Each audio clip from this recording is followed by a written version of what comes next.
Assalamualaikum warahmatullahi wabarakatuh. Rahayu Rahayu Sagung dumadi Dikjayanya wong pinggir Kerajaan Blambangan.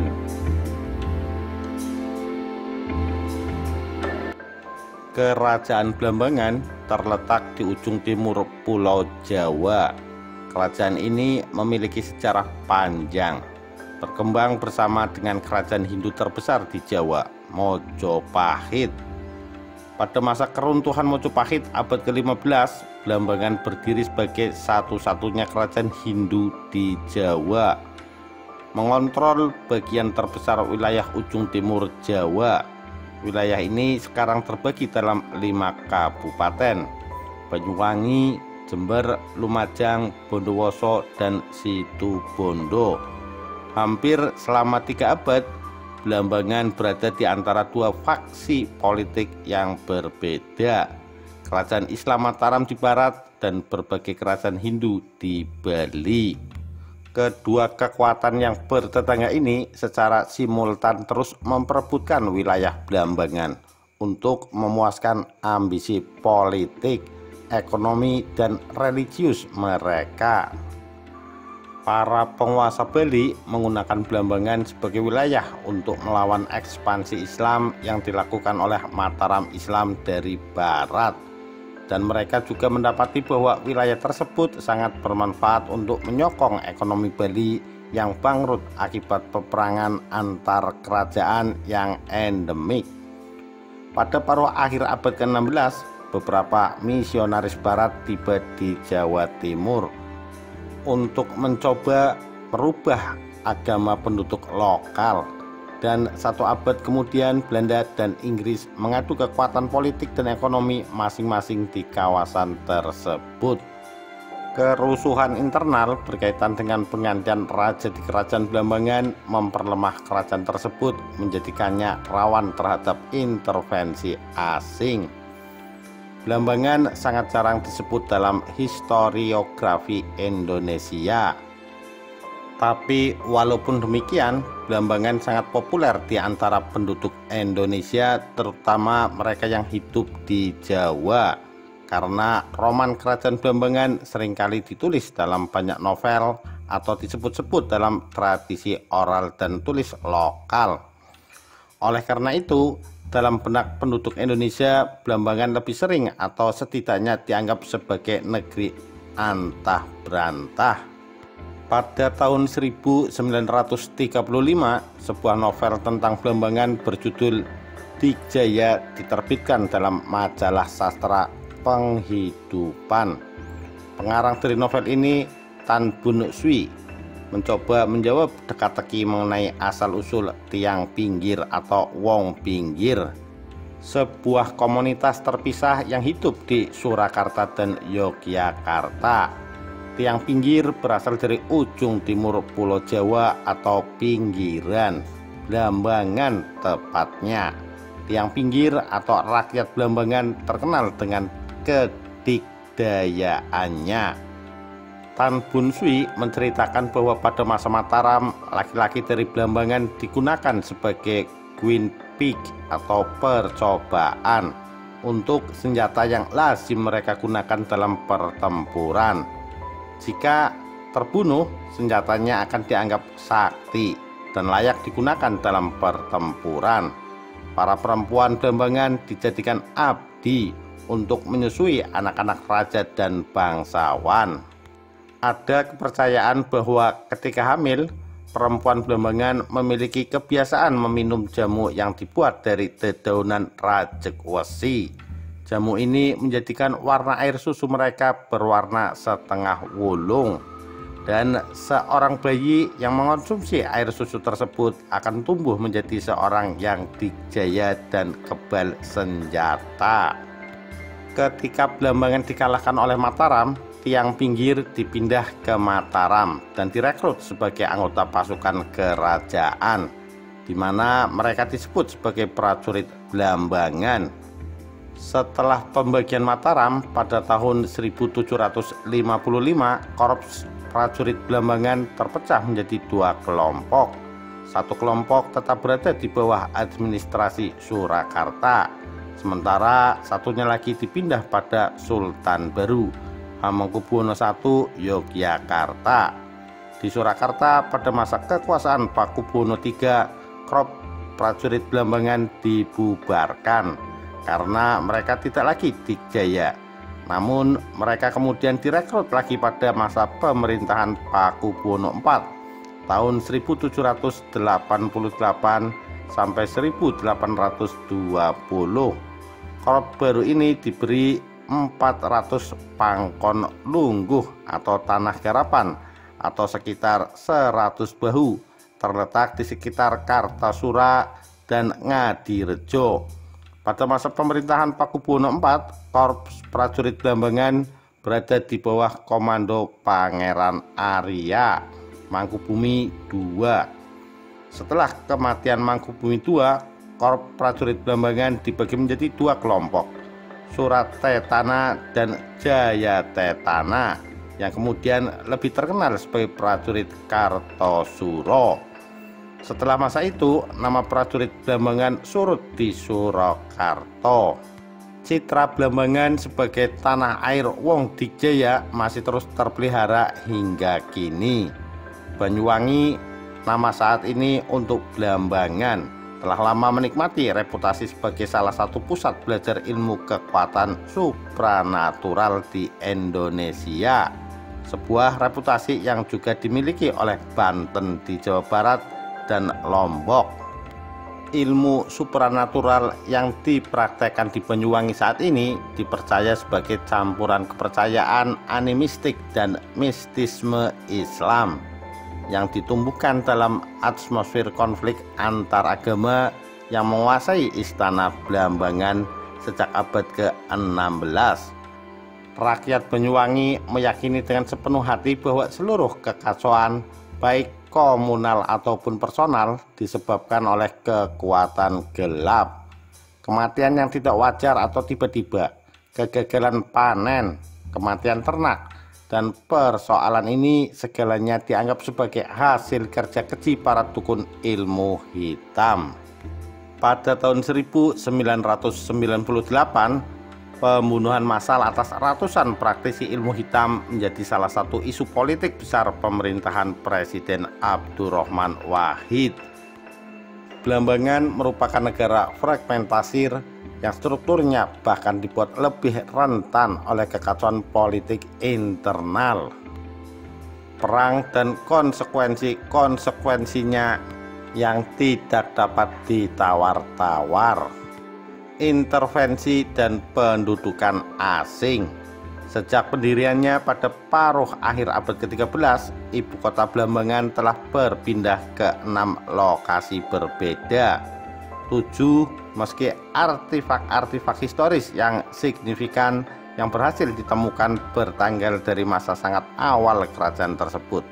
Informasi tentang kerajaan ini tertutup bagi tradisi historiografi lokal. Dalam banyak kasus tercampur dengan mitos dan legenda. Banyak sejarawan yang meyakini bahwa tidak lama setelah kejatuhan Tumapel atau Singosari dan pendirian Majapahit pada paruh akhir abad ke-13 tahun 1293, sebuah kerajaan baru didirikan di sebelah timur Jawa menggunakan nama Blambangan.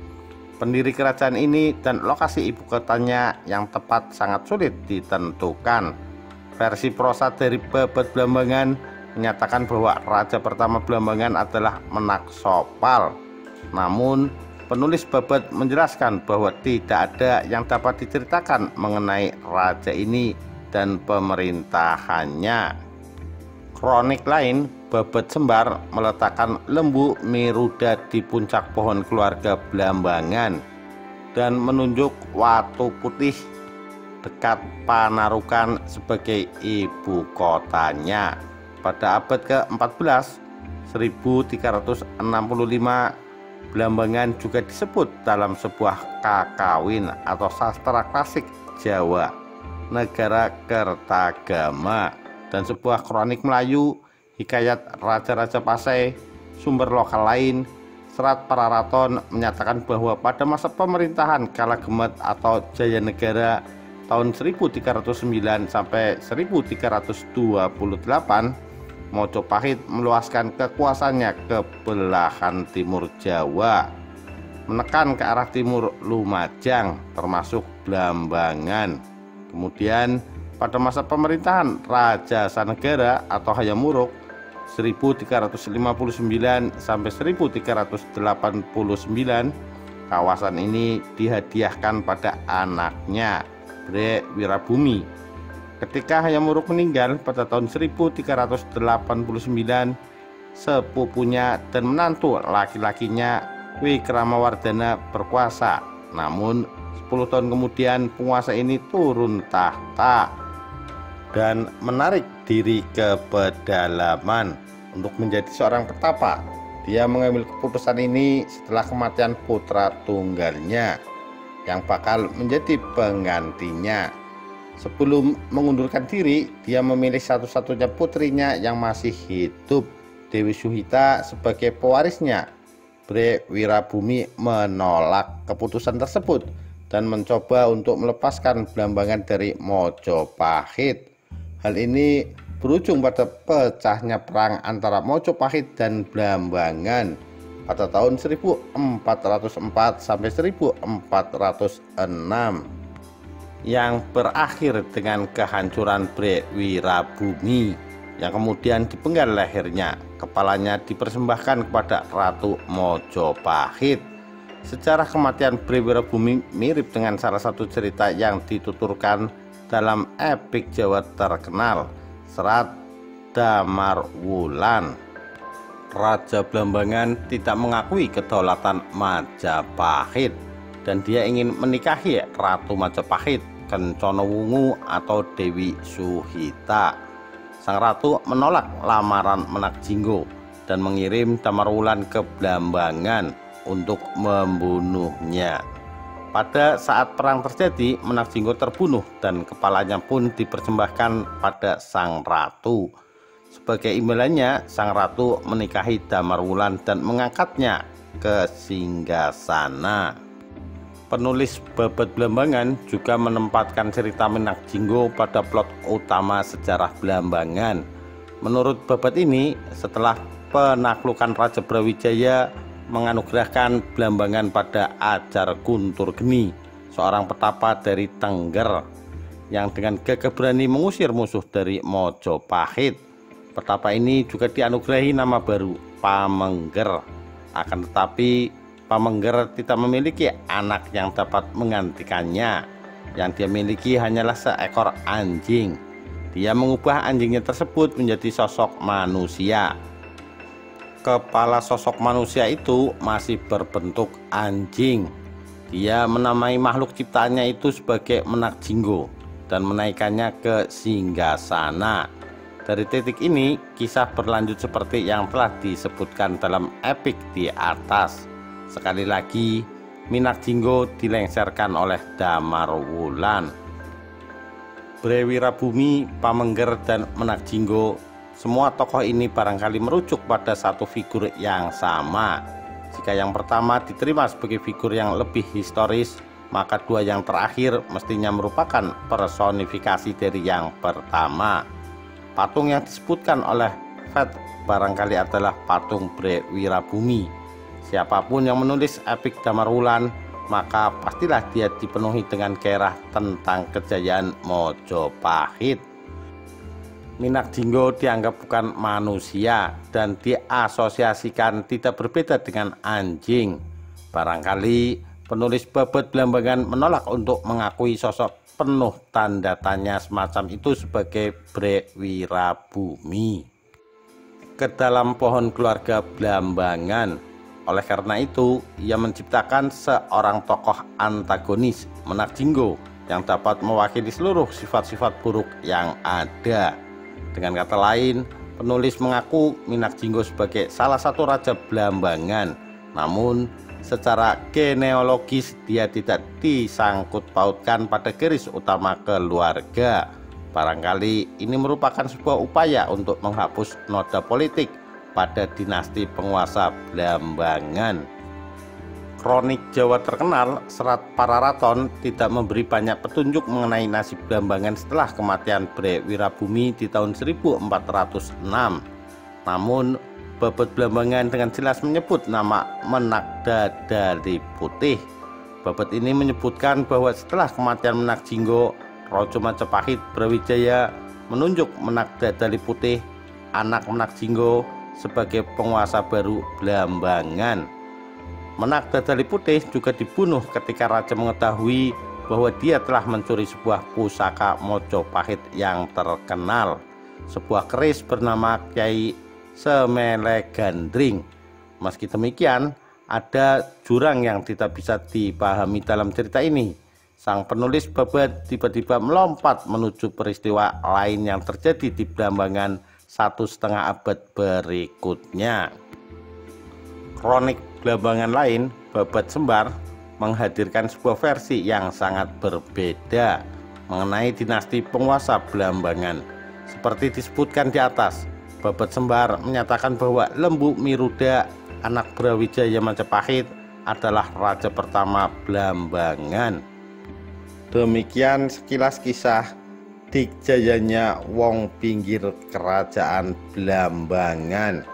Sekian, terima kasih. Wassalamualaikum warahmatullahi wabarakatuh. Rahayu Rahayu Sagung Dumadi.